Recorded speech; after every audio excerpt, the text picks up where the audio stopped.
दोस्तों, क्या आपको पता है डिमेंशिया क्या है और द कश्मीर फाइल्स में इसकी चर्चा क्यों हुई? द कश्मीर फाइल 1990 में कश्मीर विद्रोह के दौरान कश्मीरी पंडितों पर हुए अत्याचार की कहानी बताई गई है। इस मूवी में अनुपम खेर को डिमेंशिया की शिकायत थी, जो कि एक मेंटल डिसऑर्डर है।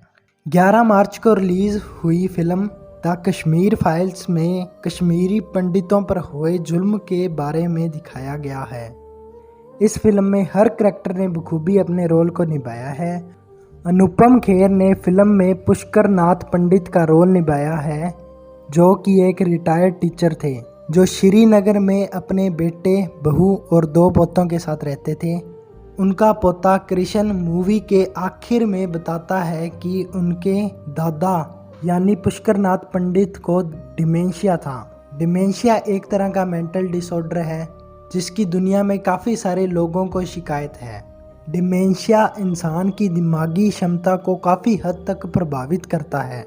कुछ लोग डिमेंशिया को पागलपन कहते हैं तो कुछ लोग दिमाग खराब होना, लेकिन ऐसा नहीं है।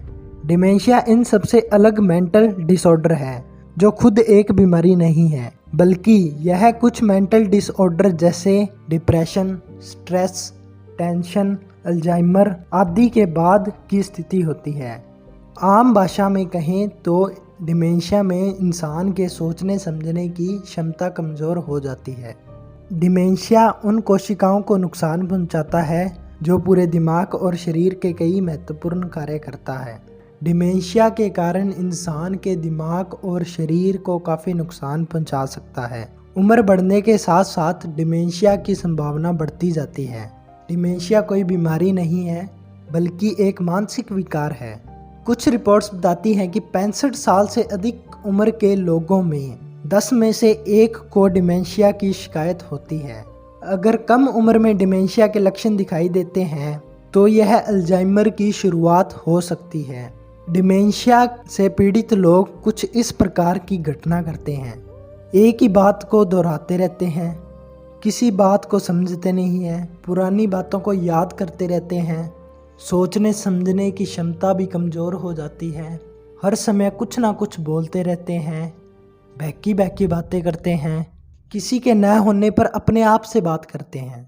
रिसर्च के मुताबिक डिमेंशिया का अभी तक पुख्ता इलाज सामने नहीं आया है, लेकिन कुछ डॉक्टर्स अपने एक्सपीरियंस और नॉलेज के आधार पर इसका इलाज कर सकते हैं। इसकी शिकायत होने पर डॉक्टर मेडिकल हिस्ट्री और लक्षणों की समीक्षा करके कुछ बॉडी टेस्ट करते हैं। इसके साथ ही डिमेंशिया की शिकायत वाले व्यक्ति के करीबियों से उनके लक्षण के बारे में पूछते हैं। उसके बाद निष्कर्ष निकालते हैं कि डिमेंशिया की कौन सी स्टेज है।